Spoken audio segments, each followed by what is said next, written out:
Hello friends, आज हम बात करेंगे क्लास 6 की जो हमारी पॉलिटी है उसमें उसमें जो मेरा पहला चैप्टर है विविधता की समझ। इसको पढ़ने से पहले एक बार इसका रेफरेंस देख लेते हैं कि इसमें हम पढ़ने क्या वाले हैं।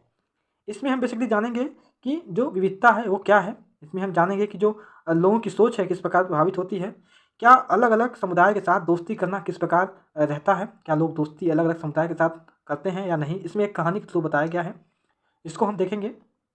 इसमें समीर एक समीर दो, ये एक न्यूज़पेपर बेचने वाले जो कि हिंदू है, और एक दूसरा व्यक्ति जो कि उसका नाम भी समीर ही है, वो उसको खरीदता है न्यूज़पेपर को। किस प्रकार दोस्ती होती है, और वो जो है वो मुस्लिम था, यानी एक मुस्लिम है एक हिंदू है, तो किस प्रकार इनके बीच दोस्ती हुई इनके बारे में हम जानेंगे। यहाँ पे आपको दिख रहा है कि विविधता हमारे जीवन को कैसे समृद्ध बनाती है। इन समृद्धता का जो कारण है उसके बारे में हम देखेंगे। भारत में विविधता जो कि संविधान में भी लिखा गया है, तो भारत विविधताओं का देश है। ये किस प्रकार अलग अलग त्योहारों को यहाँ पे लोग मनाते हैं अलग अलग भाषाओं के साथ। हम विविधता को कैसे समझे, जो कि टॉपिक आपको दिख रहा होगा, तो हम इसको एक कहानी के थ्रू जानेंगे। जैसे एक केरल का राज्य का उदाहरण लेंगे और एक लद्दाख का लेंगे। केरल और राज्य और लद्दाख का उदाहरण लेकर के हम समझेंगे किस प्रकार ऐतिहासिक रूप से एक रूपता पाई जाती है इनके बीचों में, जो कि भौगोलिक कारक रहता है, कुछ ऐतिहासिक कारक रहता है। इसके बारे में हम देखेंगे। यहाँ पे जो केरल में मनाए जाने वाले ओणम त्यौहार है, जो कि एक विशेष आकर्षक है, जो कि नाव प्रतियोगिता है, इसके बारे में देखेंगे कि ये कहाँ पे मनाई जाती है केरल में। विविधता में एकता जो कि है उसके में देखेंगे कि किस प्रकार भारत में विविधता में एकता था।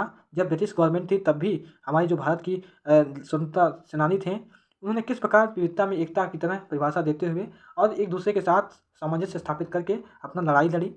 यहाँ पे जो आपको दिख रहा है भाषण दे रहे हैं पंडित जवाहरलाल नेहरू। उन्होंने स्वतंत्रता दिवस के अवसर पर अपने भाषण में कहा था कि भारत जो है वो अ, भारतीय एकता को बाहर से कोई थोपी गई चीज़ नहीं है, बल्कि ये बहुत ही गहरी है और ये अंदर तक विश्वास और प्रथाओं के जरिए यह एक भावना है, उन्होंने कहा था। और उसके बाद से लास्ट में ये सारे जो क्वेश्चन आपको दिखाई दे रहे हैं इसके बारे में डिटेल से एनालिसिस करेंगे। अब आते हैं अपने टॉपिक पे। तो जैसा कि चैप्टर का नाम है विविधता की समझ, हम इसमें देखेंगे कि कई ऐसे बच्चे हैं, या आप क्लास में कभी बैठे होंगे तो क्लास में आपने देखा होगा कि कई सारे बच्चे बिल्कुल आपकी तरह दिखते हैं। इस पाठ में आप पढ़ेंगे कि लोग एक दूसरे से कई मामलों में भिन्न होते हैं। भिन्न केवल अलग दिखते हैं, बल्कि अलग अलग क्षेत्रों से भी आते हैं। उनके धर्म, रहन सहन, खान पान, भाषा, त्यौहार, ये सारी चीज़ें भिन्न होती हैं। ये भिन्नताएं हमारे जीवन को कई तरह से रोचक एवं समृद्ध बनाती हैं। इन भिन्नताओं के कारण ही भारत में विविधता है। विविधता या अनेकता हमारे जीवन को किस तरह से बेहतर बनाता है। भारत इतनी विविधताओं वाला देश कैसे बना। क्या सभी तरह की भिन्नताएं विविधता का ही भाग होती हैं। सारी चीज़ों को हम चाहिए। ये तीनों बच्चे जो हैं ये एक ही उम्र के हैं। इनके कपड़े आपको दिख रहा होगा डिफरेंस है, इनके जो फेस के आकार हैं ये भी तीनों के डिफरेंस हैं। यहाँ बेसिकली बताया गया है कि इन तीनों बच्चों के जो वेशभूषा है, खान पान है, सांस्कृतिक संबंध है, ये बिल्कुल भी बहुत ज़्यादा डिफरेंस है। अब यहाँ बात आती है दोस्ती करना, यानी इसमें बेसिकली कहानी के थ्रू बताया गया है कि यदि ऐसे दोस्त से आपको दोस्ती करनी पड़े, ऐसे व्यक्ति से जिनकी भाषा अलग हो, उसका सांस्कृतिक संबंध अलग हो, उसका धर्म अलग हो, तो आप क्या करेंगे। इसमें एक कहानी के थ्रू बताया गया है कि एक व्यक्ति दूसरे व्यक्ति से किस प्रकार दोस्ती करता है, जो कि एक लड़का है अखबार बेचने वाला। मैंने इसे एक मजाक की तरह लिया, मजाक जो कि फटे पुराने कपड़े पहने उस छोटे से लड़के के लिए था, जो जनपथ के भीड़ भाड़ वाले चौराहे की लाल बत्ती पर अखबार बेचता था।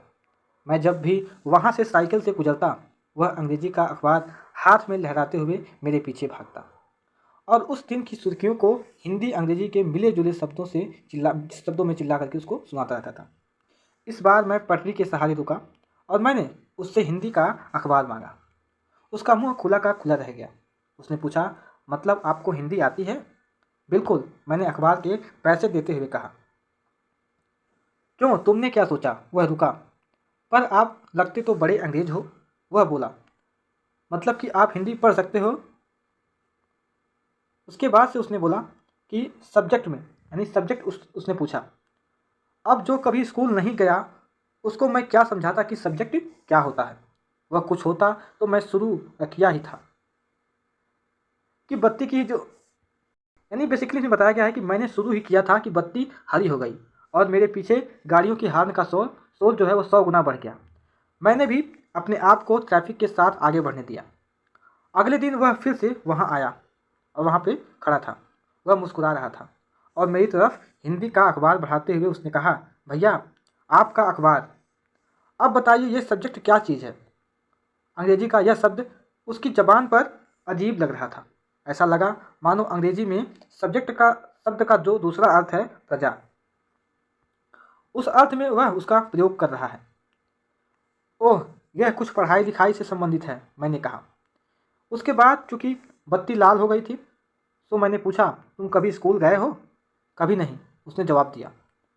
फिर बात बढ़ाते हुए उसने गर्व से कहा, मैं जब इतना ऊंचा था तभी से मैंने काम करना शुरू कर दिया था।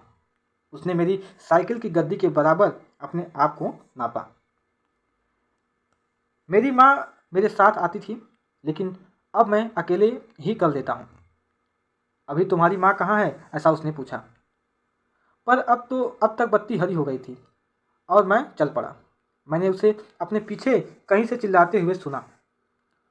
वह मेरठ में है और उसके साथ बाकी ट्रैफिक के शोरगुल में जो बाकी बातें कही वो शोरगुल में डूब गई जो लोग हाथ बजा रहे थे।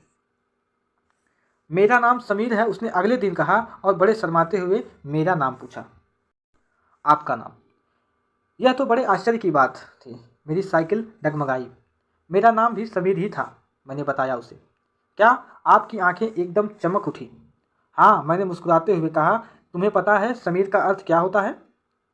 हवा, पवन, और पवन पुत्र कौन है जानते हो? हनुमान। यानी इन सारे नामों को उसमें बताया गया कि इसका अर्थ जो है वो हवा है, पवन पुत्र है और हनुमान है। तो अब से आप समीर एक और मैं समीर दो, उसने खूब खुश होते हुए कहा। हाँ ठीक है, मैंने जवाब दिया और अपना हाथ आगे बढ़ाया। हाथ मिलाओ समीर, समीर दो, ऐसा मैंने कहा। उसका छोटा सा हाथ मेरे हाथ में एक नन्ही चिड़िए की तरह दिखाई दे रहा था, या समा रहा था। मैं साइकिल चलाकर आगे बढ़ चुका था, पर उसके हाथ की गर्माहट अब तक महसूस कर रहा था। अगले ही दिन उसके चेहरे पर उसकी चिर परिचित मुस्कान नहीं थी। मेरठ में बड़ी गड़बड़ हो गई है, उसने कहा। वहाँ दंगों में बहुत लोग मारे गए हैं। मैंने मुख्य अखबार की सुर्खियों की तरफ देखा। बड़े बड़े अक्षरों में लिखा था, सांप्रदायिक दंगे। लेकिन समीर मैंने शुरू किया ही था। मैंने मुस्लिम समीर हूँ, ऐसा उसने कहा। वो बोल पड़ा। और मेरे सभी लोग मेरठ में हैं। उसकी आंखें भर आईं जब मैंने उसके कंधे पर हाथ रखा और उसने नज़र ऊपर नहीं उठाई, ऐसा वो समीर फर्स्ट ने कहा। अगले दिन वह चौराहे पर नहीं था। न उसके अगले दिन वह दिखा और न आगे फिर दिखा कभी। अंग्रेजी या हिंदी का कोई अखबार मुझे नहीं बता सकता कि मेरा समीर दो कहाँ गया। जहाँ समीर एक को अंग्रेजी ज़्यादा अच्छी आती, वहीं समीर दो को हिंदी बोलता था। हालांकि दोनों ही भाषाएं अलग हैं, फिर भी दोनों एक दूसरे के बात कर पाएँ।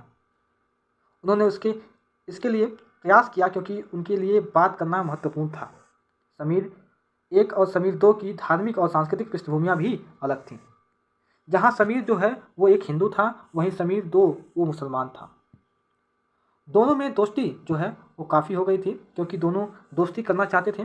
खान पान, पहनावा, धर्म, भाषा, इन सब की भिन्नताएं विविधता के पहलू हैं। अपनी विविध धार्मिक और सांस्कृतिक पृष्ठभूमियों के अलावा समीर एक और समीर दो कई अन्य मामलों में एक दूसरे से अलग थे। उदाहरण के लिए समीर एक ने स्कूल में पढ़ाई की थी, जबकि समीर दो ने समीर दो जो है वो अखबार बेचता था। समीर दो को स्कूल जाने का मौका मिला ही नहीं। आपने संभवतः अपने इलाके में ऐसे कई लोगों को देखा होगा जो गरीब हैं और जिनकी भोजन, घर और कपड़े की ज़रूरतें भी पूरी नहीं हो पाती। यह फ़र्क जो है और उस फ़र्क में अलग है, यानी जो ये वाला फ़र्क है और उस फ़र्क से ये अलग है, जिसके बारे में हमने पहले पढ़ा। यह विविधता का रूप नहीं है, बल्कि गैर बराबरी का रूप है।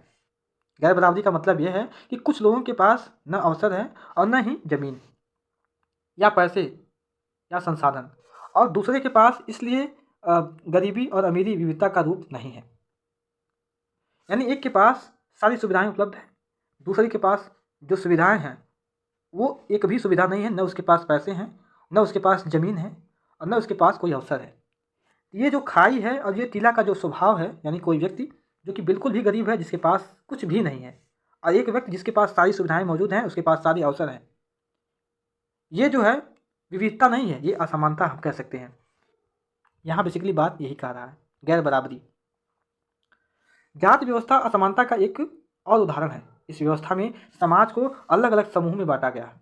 इस बंटवारे का आधार था कि लोग किस किस तरह का काम करते हैं। लोग जिस जाति में पैदा होते थे उसे बदल नहीं सकते थे। अगर हम एग्जाम्पल के लिए बात करें तो जैसे अगर आप कुम्हार के घर में हैं या उसमें पैदा हुए हैं तो आपकी जाति कुम्हार ही होगी, आप बस वही बन सकते हैं। कोई व्यक्ति जाति से जुड़ा अपना पेशा भी नहीं बदल सकता था, इसलिए उस ज्ञान के अलावा किसी अन्य ज्ञान को हासिल करना जरूरी नहीं समझा जाता था। इससे गैर बराबरी पैदा हुई। इसके बारे में हम आगे जानेंगे कैसे गैर बराबरी पैदा हुई, जैसा कि फिगर में आपको दिख रहा होगा। यहाँ पे एक व्यक्ति जो कि सारी चीज़ों को अपनी सुविधाएं ले रहा है, ये दोनों व्यक्ति किस प्रकार इनकी सेवा कर रहे हैं। यहाँ पे बात आती है कि विविधता हमारे जीवन को कैसे समृद्ध करती है। जैसे समीर 1 और समीर 2 दोस्त बने, ठीक वैसे ही आप भी सहेलियाँ होंगी आपके पास, या आपके पास बहुत सारे दोस्त होंगे, या शायद आपके घर के अलग अलग तरह का खाना खाया जाता होगा। उनके साथ जो है वो अलग अलग त्यौहार मनाए होंगे आपने, उनके कपड़े पहने होंगे या कपड़े पहने हुए देखेंगे, उनकी भाषाएं अलग अलग आपने देखी होगी।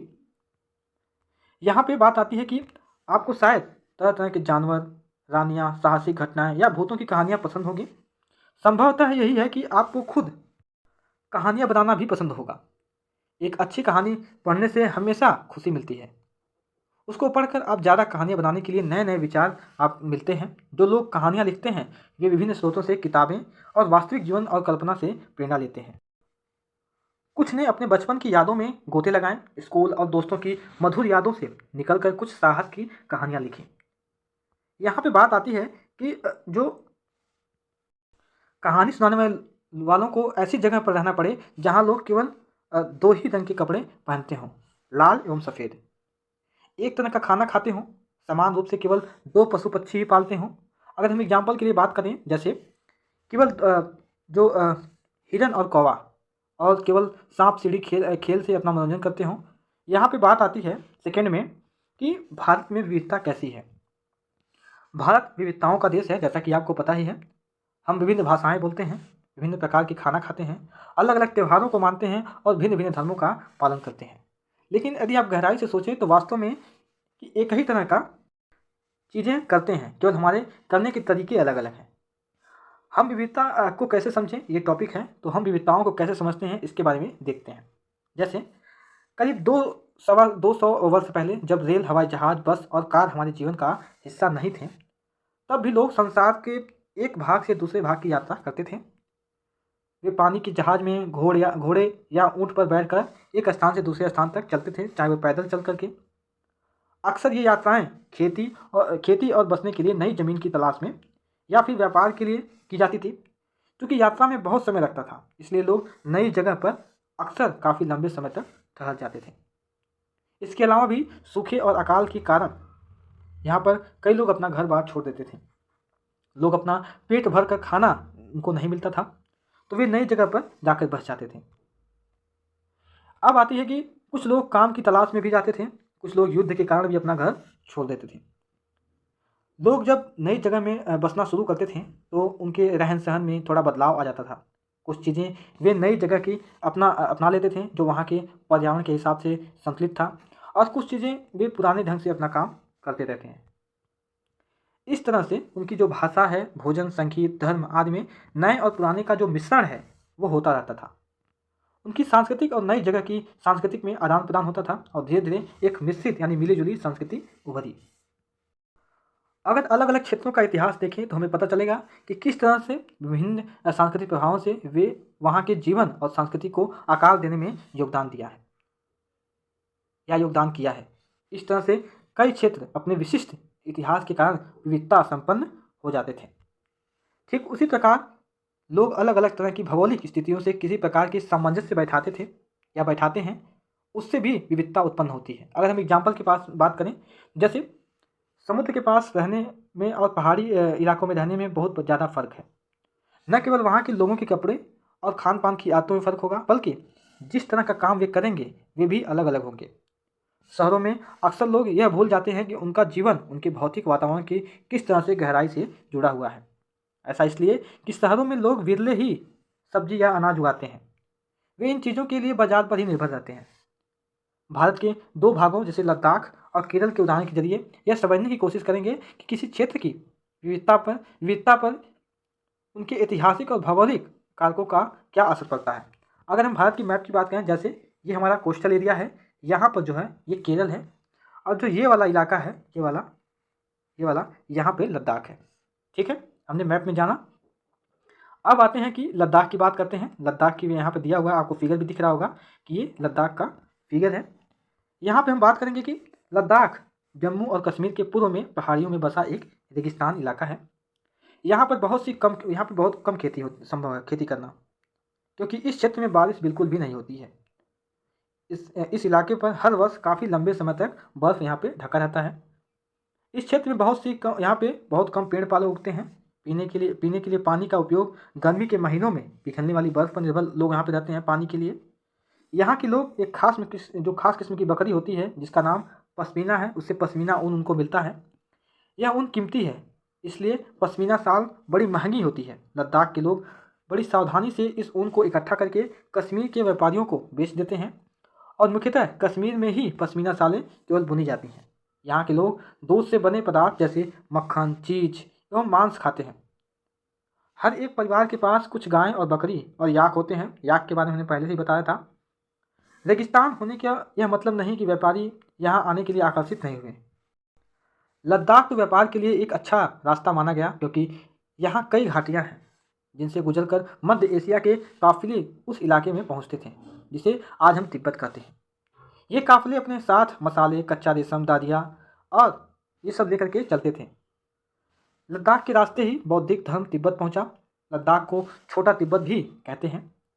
करीब 400 साल पहले यहाँ पर लोगों का इस्लाम धर्म से परिचय हुआ था, और यहाँ अच्छी खासी संख्या में मुसलमान भी रहते हैं। लद्दाख में गानों और कविताओं का बहुत ज़्यादा समृद्ध मौखिक संग्रह है। तिब्बत का ग्रंथ केसर सांगा इसका नाम है, ध्यान रखिएगा। तिब्बत का ये ग्रंथ केसर सागा लद्दाख में काफ़ी प्रचलित है, इसको ध्यान रखिएगा। उसके स्थानीय रूप को मुसलमान और बौद्ध दोनों लोग ही गाते हैं, और वहाँ का नाटक भी करते हैं। जैसा कि आपको फिगर में दिख रहा होगा कि यहाँ पे जो लोग हैं ये पश्मीना शाल को बुनती हुई महिलाएं यहाँ पे दिखाई गई हैं। अब दूसरे की बात आती है केरल की। भारत के दक्षिण पश्चिम, जैसा कि हमने फिगर में बताया कि यहाँ वाला जो इलाका है दक्षिण पश्चिम कोने में बसा हुआ एक राज्य है। यह एक तरफ समुद्र से घिरा हुआ है और दूसरी तरफ पहाड़ियों से घिरा हुआ है। इन पहाड़ियों पर विविध प्रकार के मसाले जैसे कि काली मिर्च, लौंग, इलायची आदि यहाँ पे उगाए जाते हैं। इन मसालों के कारण यह क्षेत्र व्यापारियों के लिए बहुत ही आकर्षक बना। सबसे पहले अरबी और यहूदी व्यापारी केरल आए। ऐसा माना जाता है कि ईसा मसीह के धर्मदूत संत थॉमस लगभग 2000 साल पहले यहाँ पे आए थे। भारत में ईसाई धर्म लाने का श्रेय उन्हीं को जाता है, और अरब से कई व्यापारी यहाँ पर आके बस गए। इब्न बतूता जो करीब 700 साल पहले यहाँ आया और अपने यात्रा वृत्तांत में मुसलमानों के जीवन का विवरण देते हुए लिखा कि मुसलमान समुदाय ही यहाँ बड़ी मुसलमान समुदाय का यहाँ पे बड़ी ज़्यादा इज्जत है। यहाँ पे बेसिकली यही बात किया है। यहाँ पे आपको फिगर दिख रहा होगा कि यहाँ मछली पकड़ने का जो चीनी जाल है यहाँ पे आपको दिखाई दे रहा होगा। वास्को डी गामा पानी के जहाज़ से यहाँ पहुँचे, जो पुर्तगाली यूरोप से भारत तक समुद्री यात्रा जाना था। यहाँ पे बात आती है कि इन सभी ऐतिहासिक प्रभावों के कारण केरल के लोग विभिन्न धर्मों का पालन करते हैं, जिसमें इस्लाम, यहूदी, ईसाई, हिंदू, बौद्ध ये सभी धर्म यहाँ पे शामिल हैं। चीन के व्यापारी भी केरल आए। यहाँ पर मछली पकड़ने के लिए जो जाल इस्तेमाल किए जाते हैं वे चीनी जालों से हुबहू मिलते हैं, इसलिए उन्हें चीना वाला कहते हैं। तलने के लिए लोग जो बर्तन का इस्तेमाल करते हैं उन्हें चीना चक्की कहते हैं। इसमें चीन शब्द इस बात की ओर इशारा करता है कि उसकी उत्पत्ति कहाँ से हुई होगी। केरल की उपजाऊ जमीन और जलवायु चावल की खेती के लिए बहुत उपयुक्त है, और वहाँ के अधिकतर लोग मछली, सब्जी और चावल खाते हैं। यहाँ पे आपको फिगर में दिख रहा होगा कि किस प्रकार केरल में मनाए जाने वाले ओणम त्यौहार, जो कि आपको ध्यान रखना है, कई बार मल्टीपल क्वेश्चन पूछ लेता है कि ओणम का जो त्यौहार है वो बेसिकली कहाँ मनाया जाता है, तो आपको बताना है केरल में।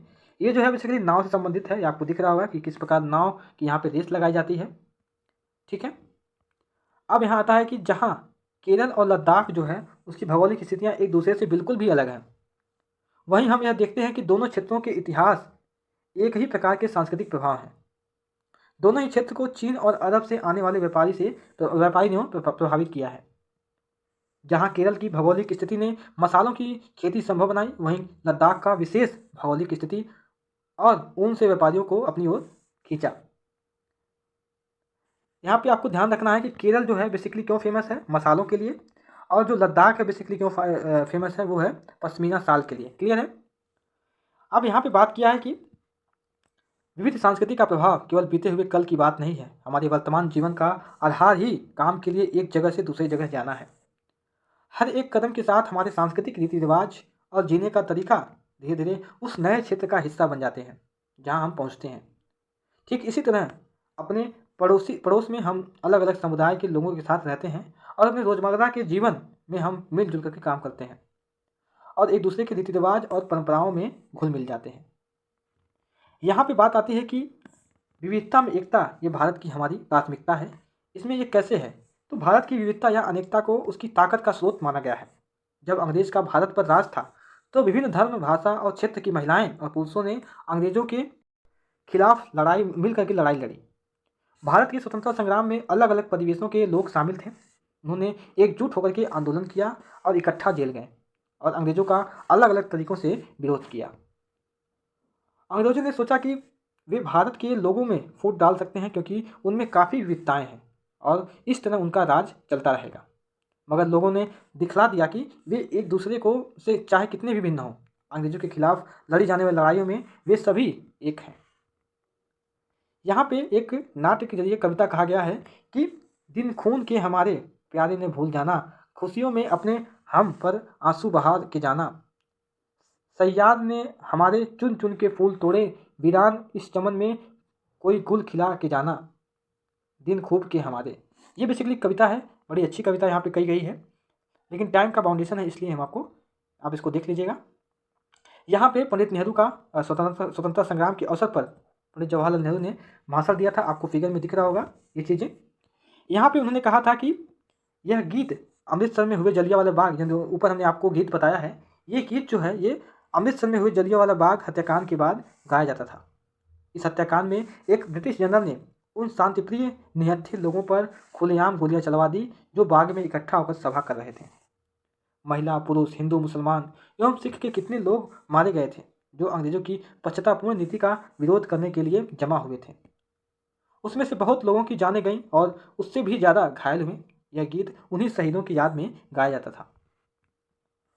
स्वतंत्रता संग्राम के दौरान उभरे गीत और चिन्ह विविधताओं के प्रति हमारे विश्वास बनाए रखते हैं। क्या आप भारतीय झंडे की कहानी जानते हैं? ऐसा इसमें बताया गया है, आपको इसके बारे में हम आगे बताएंगे। स्वतंत्रता संग्राम के दौरान ये हमारे झंडे की परिकल्पना जो है वो की गई थी। इस झंडे को सारे देश में लोगों ने अंग्रेजों के खिलाफ इस्तेमाल किया था। जवाहरलाल नेहरू ने अपनी किताब भारत की खोज में, इसको ध्यान रखिएगा कि पंडित जवाहरलाल नेहरू की जो किताब है उसका नाम है भारत की खोज। कई बार मल्टीपल क्वेश्चन के एग्जाम में आ जाता है।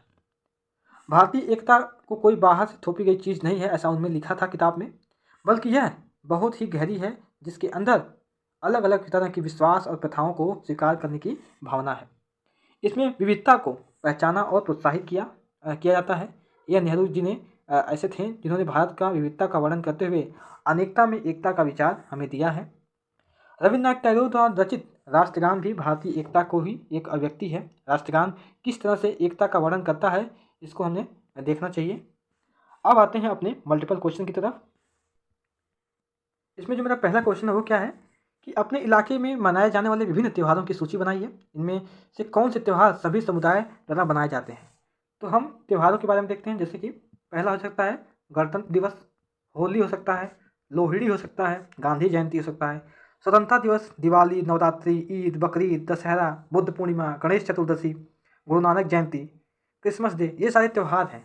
लेकिन ऐसे त्यौहार जो सभी समुदाय द्वारा मनाए जाते हैं उनको हम कह सकते हैं कि गणतंत्र दिवस जो है वो सभी समुदाय द्वारा मनाए जाते हैं, जो स्वतंत्रता दिवस है वो सभी समुदाय द्वारा मनाए जाते हैं, और जो गांधी जयंती है वो भी सभी समुदाय द्वारा मनाई जाती है। क्लियर है?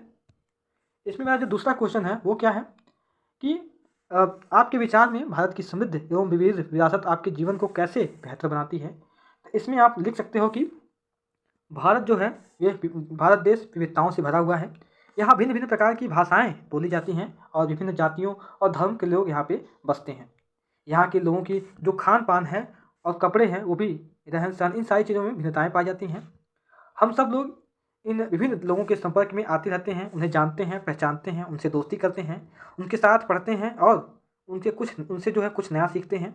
इस प्रकार की विविधता विरासत हमारे जीवन को बेहतर बनाती हैं। हम लोगों में भाषा, भोजन और संस्कृति का आदान प्रदान भी करते हैं। ये सांस्कृतिक आपस में मिलकर के एक नई संस्कृति बनाती है, जिससे जो हमारा जीवन है वो जीवन हमें बेहतर बनाता है। क्लियर है?